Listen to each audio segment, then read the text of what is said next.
The best way to destroy the truth is to repeat a lie until people accept it as truth. That's what George Orwell, the guy who wrote 1984, once said. And boy, was he right. Propaganda, it's like that friend who just won't stop telling the same dumb joke.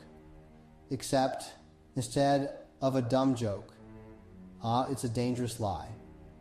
And instead of your friend, it's a government or some other powerful group trying to control you. Propaganda is all about using sneaky techniques to shape what you think and how you act. It's like brainwashing, but with catchier slogans. And the worst part is it works. History is full of examples of how propaganda has been used to manipulate people into supporting terrible things. Think about the Nazis, for example. They were masters of propaganda. They used it to turn an entire nation against their neighbors, convincing them that Jews were the enemy.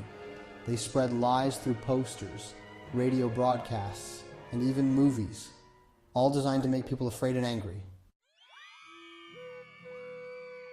But it wasn't just the Nazis.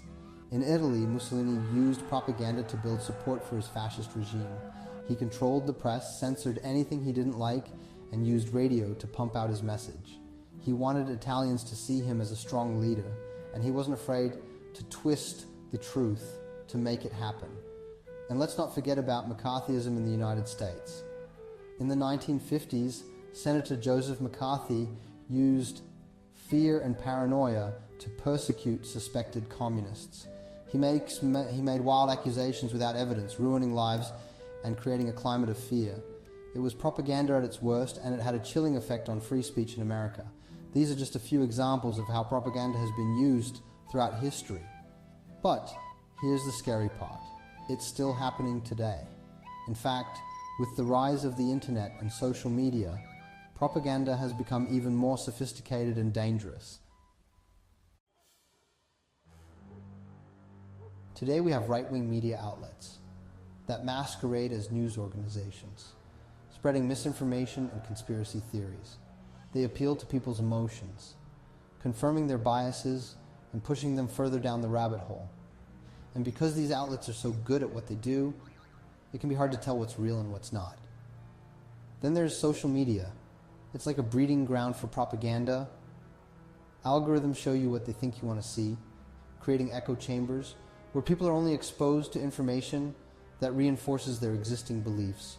And with the rise of bots and fake accounts, it's easier than ever to manipulate public opinion. Disinformation, the deliberate spreading of false information, is rampant online. It's used to sow discord, undermine trust in institutions, and influence elections. And it's working. We've seen how disinformation campaigns have been used to interfere in elections around the world, eroding democracy and threatening our very way of life.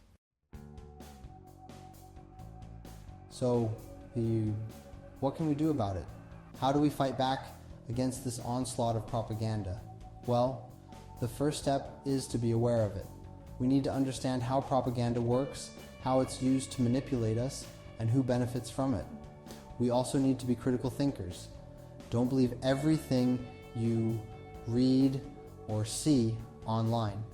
Check your sources, look for evidence, and be wary of anything that seems too good to be true. And when you see something that's clearly false, don't be afraid to call it out. We need to support independent media outlets that are committed to truth and accuracy. These outlets are essential for holding the powerful accountable and providing us with the information we need to make informed decisions. But they need our support to survive. Finally, we need to be active citizens. Get involved in your community, speak out against injustice, and fight for a world where truth and reason prevail. Propaganda thrives in darkness. So let's shine a light on it and expose it for what it is, a dangerous threat to our freedom and our democracy. Remember, the truth is out there.